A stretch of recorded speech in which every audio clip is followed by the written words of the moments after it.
Prijateljica prinese grozdje iz svojega vinograda za rojstni dan tvoje mame. Skledo grozdja postavi sredi mize na bel kvačkam prtiček, ki ga je prinesla seboj. Prijateljica ima ključ od tvojega doma in medtem, ko te ni, zaliva tvoje sobne rastline ali pa se samo malo pomodi tam, morda vzame kakšno knjigo s police in jo v fotelju ob oknu prebira. Prijateljica skuha velik lonec krepčilne juhe in druge jedi in vse dni od smrti do pogreba tvojega ljubljenega družinskega člana prinaša hrano v žalostno hišo. Zgodi se kaj strašnega, kaj pretresljivega in prijateljica se zateče v tvoj dom. Ure in ure sedi na terasi, okoli nje teče tvoje običajno družinsko življenje in tudi ona je kot družinski član. Nobenega pritiska ne čutiš, da bi se morala ukvarjati z njo ali postreči ali jo spraviti v boljšo voljo. Pustiš jo, da sedi na terasi, si vzame iz kuhinje, če kaj želi, sicer pa tarna, premišljuje, bolšči v neko točko, joče, kar pač potrebuje v tistem trenutku. Samota je včasih neznosna. Ljubezni je toliko vrst in hkrati je samo ena. Prijateljstva so samo ena oblika odnosov, ampak zaobjemajo in zapolnjujejo temeljne človeške potrebe, ki jih ljudje iščemo v vsakem ljubeznivem odnosu. Varnost, pripadnost, naklonjenost, vzajemnost. In dobrodošli na 6. poletnem recitalu v parku, ki smo ga zaradi vremenskih razmer izjemoma morali prestaviti v notranjost Doma kulture. Naši nocojšnji gosti sta Tanja Plevnik in Rut Zlobec, moji dragi osnovnošolski učiteljici likovne umetnosti in slovenščine. Osnovna šola Maksa Pleteršnika Pišece je kraj našega prvega presečišča. Tanjo in Rut že dolga leta druži njuno prijateljstvo, ljubezen do umetnosti in ustvarjalnosti, prizadevanje za premikanje meja, človekoljubje, neumorno iskanje odgovorov z odprto glavo, njun dar premišljevanja in sočustvovanja. Tanja in Rut ostajata moji učiteljici tudi mnoga leta za osnovnošolskim izobraževanjem.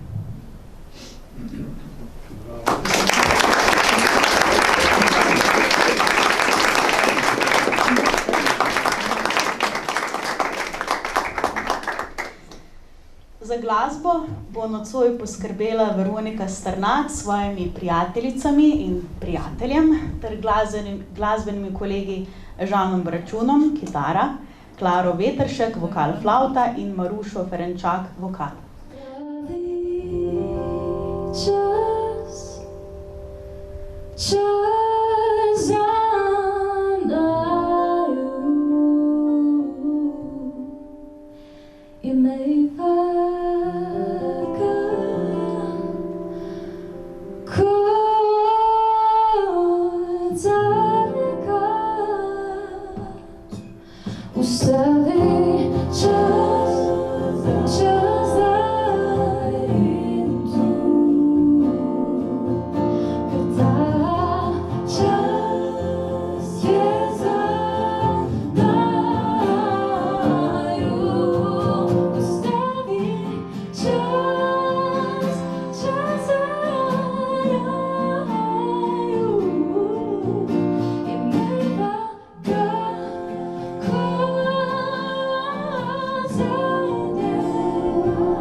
Bravo!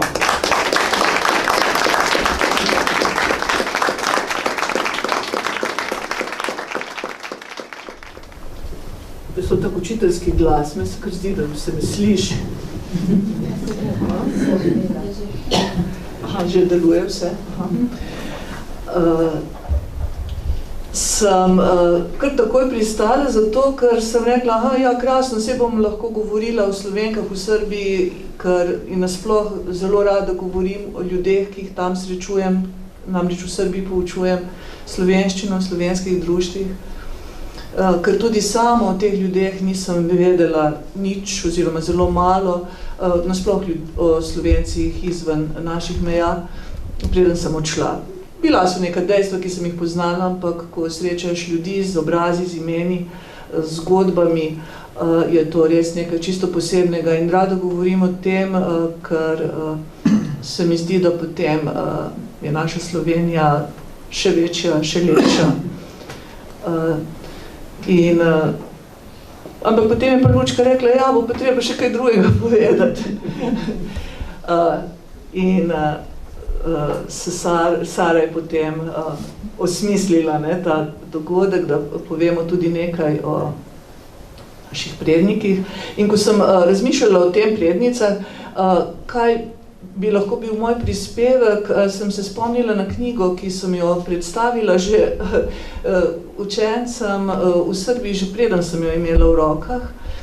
To je knjiga Po svoji poti, namreč zasledila sem, to je tale knjiga, zasledila sem na televiziji Slovenija prispevek, da so v okviru Mesta žensk organizirali predstavitev knjige, prav te, in tudi potovanje po teh krajih, ki so omenjeni v tej knjigi, torej poti žensk na prelomu 19. 20. stoletja, nekaterih pozabljenih, nekaterih, ki že vsi poznamo. Ja, med njimi sem našla tudi zgodbo svoje babice na direktno, prababice pravzaprav. Ampak mogoče še to, prej, ko si omenjala, Sara, čudovite svetove in čudovite kotičke, kako jih ustvarjamo ali kako jih mogoče lahko naredimo. In srečna sem, kadar pridem v Brežice in vidim kak nov kotiček, ki se odpre za naša nova srečevanja.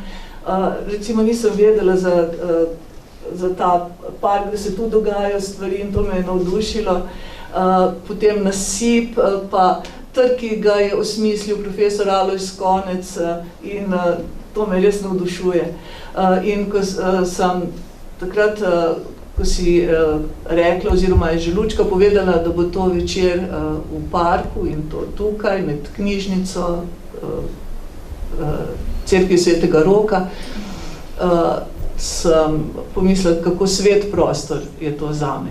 Zato, ker knjižnica, še prav v tem prostoru z druge strani je bil vhod in tam v 7. razredu so nas že spustili na oddelek za odrasle in sem jo odprl nov svet. Svet je tudi zato, ker je tam, kjer je številka 7, hišna številka 7, nekoč živela moja prababica. Ona je sicer iz Dednje vasi, Neža Sumrakova, in zdaj prihajamo na zgodbo o ženskah, ki je tako kot mnoge druge odšla po svetu, še več bi o njih, tudi Aleksandrinke so, gospa Katjuša tukaj omenjene, ki so odšle, da bi prehranile sebe in svojo družino. In seveda, kaj so delala takšna vaška dekleta lahko? No in to sem našla med drugim tudi v tej knjigi. Moja babica je iz Dednje vasi odšla v Trst služiti. Tam je spoznala potem pradeda s Krasa in sta prišla sem in se naselila v hišici, kjer sedaj stanujejo nune, to je obnovljeno, nekoč je bila to taka stara. No in, ampak v knjigi piše pa takole nasploh o naših ženskah v Trstu. Trst je bil v 19. stoletju najpomembnejše pristanišče Habsburške monarhije. Kot multikulturno, gospodarsko, cvetoče mesto je do izbruha Prve svetovne vojne privabljal številne slovenske priseljence in priseljenke iz neposrednega zaledja in bližnjih avstrijskih dežel, tudi Kranjske. Dobršen del so predstavljale ženske, ki so se pogosto zaposlovale kot služkinje pri tržaških družinah, pri katerih so tudi prebivale. Večina jih je v Trst odhajala v mladosti, tu ostala zgolj začasno in se potem vrnila v domači kraj na možitev. Z dohodkom od dela so v težkih gospodarskih razmerah pomagale svojim matičnim družinam na podeželju. Obenem so zaslužile za doto premoženje, ki so ga v poroki, ko so se vrnile domov, ponesle v novo lastno družino. Z kroga Savinjske doline, Zagreba, Brežic in Loke pri Radečah in je imela srce večje od sonca. V žepu predpasnika je nosila čist zlikan robec. Z njim bi lahko umila rane žrtvam in krvnikom, pa bi robec ostal čist in poln milosti za vse tržnice, na katerih bom iskala tiste borovnice, ki jih je babica nabrala 1905, da bi jih nekdo prodal v Zagrebu za torto mlademu kvaterniku, pri katerem bo čez 30 let kuhala. Nekaj let kasneje bo tam blizu moj ded skrival orožje za partizane in neki drugi mladi ženski pustil seme za mojo mamo, ki jo bo moja Jalova babica ljubila tudi, ko bo v trebuhu prinesla mene in bo babičin stari cekar vedel, da prihajam, da bi ga nesla na tržnico v Beogradu, Jeruzalemu, Meki, Badrinatu in Lasi in s temi besedami skušala posnemati robce moje babice.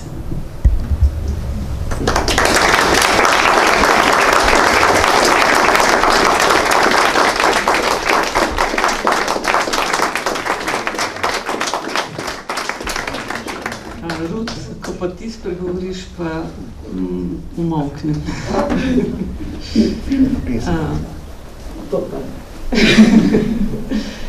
Rud je kriva, da sem jaz tukaj na nek način.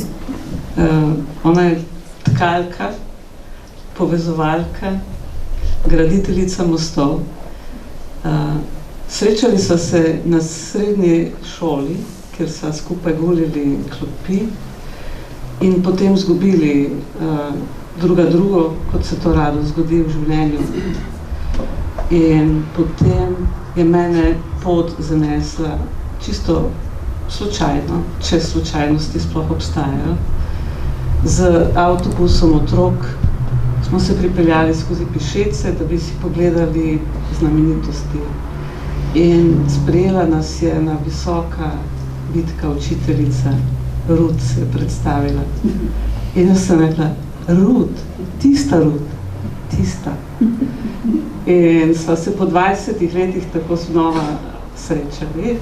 Jaz sem se tistega dne zaljubila v Pišece. Jaz sem rekla, Rud, jaz bi tukaj delala. Jaz bi tukaj, res bi tukaj delala. In rekla, Rud, tako majhna šola je. Tako, ampak konec poletja se je zgodilo, da je učiteljica, ki je tam učila likovno umetnost, odšla. In Rud me je klicala in rekla, Tanja, pridi. Evo. In potem sem leta 2000 začela delati v Pišecah in potem enkrat, ali pa prav tisto leto, se je odpisala na šolo tudi Sara. Tako da so skupaj prišli na šolo in že prej sem ji povedala, potiho, zdaj bom pa na glas, da sem zelo ponosna, ker je zrasla v tako krasno bitje. Ker ko je bila v šoli, je bila nemogoče.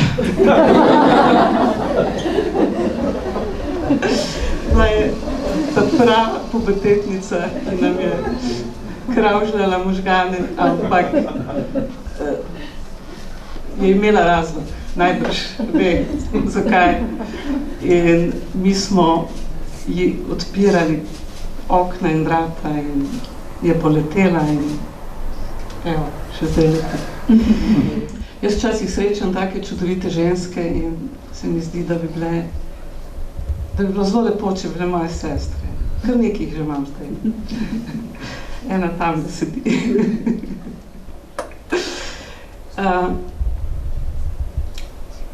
Me je pa vedno tudi navdihovalo, ko sem srečala kakšne zelo posebne ženske.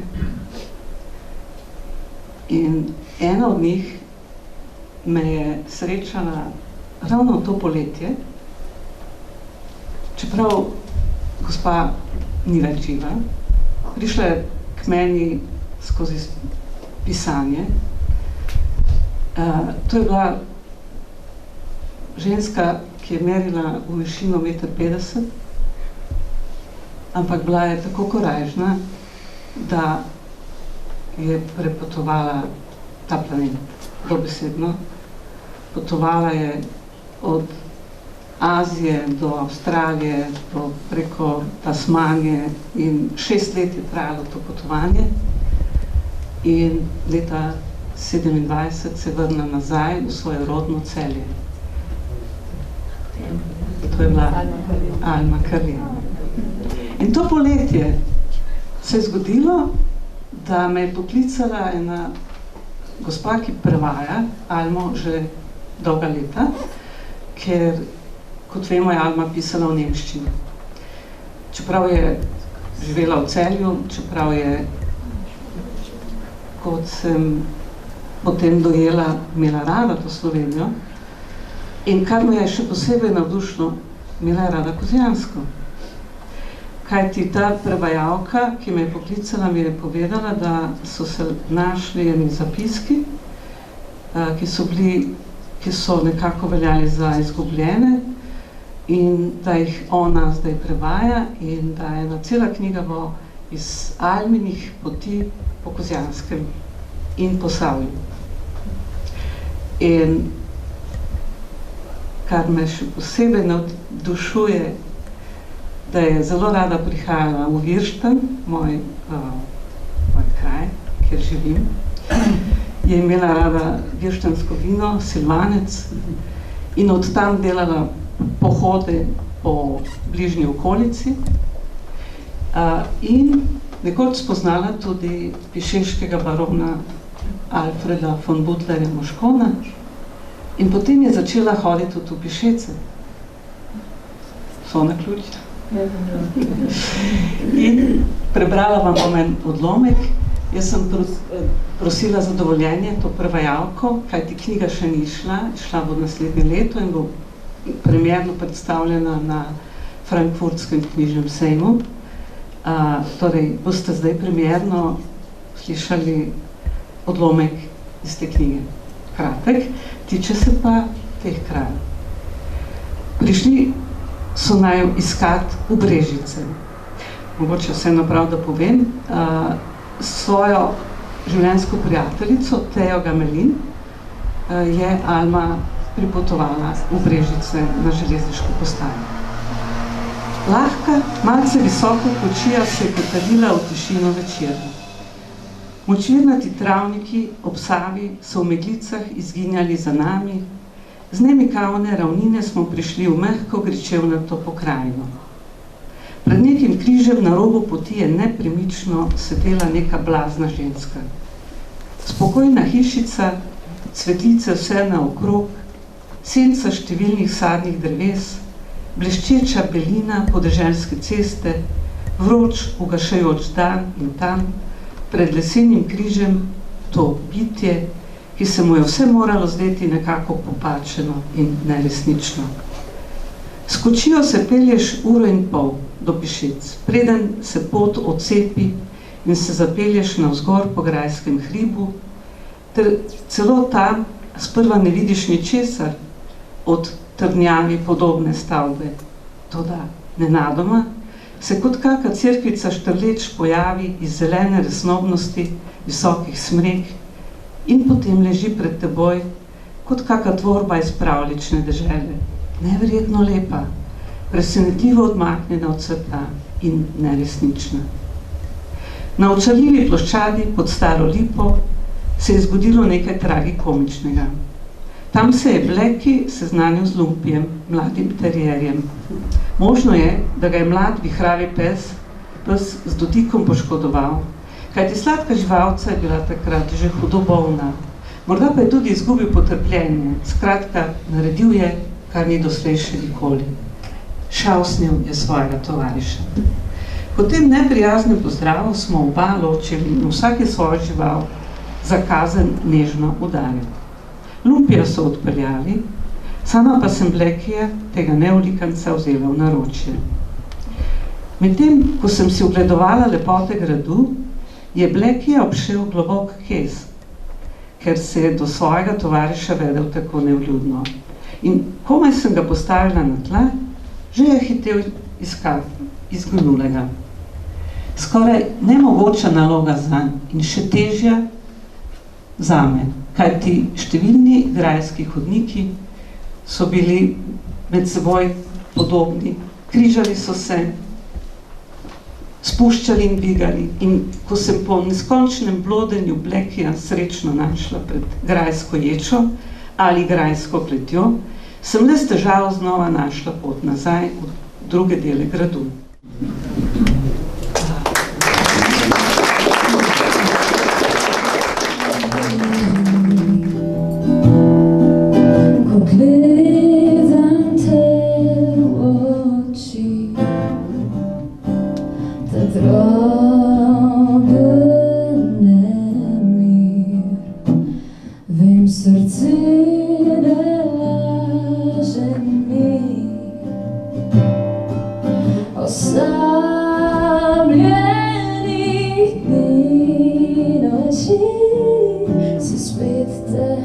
Then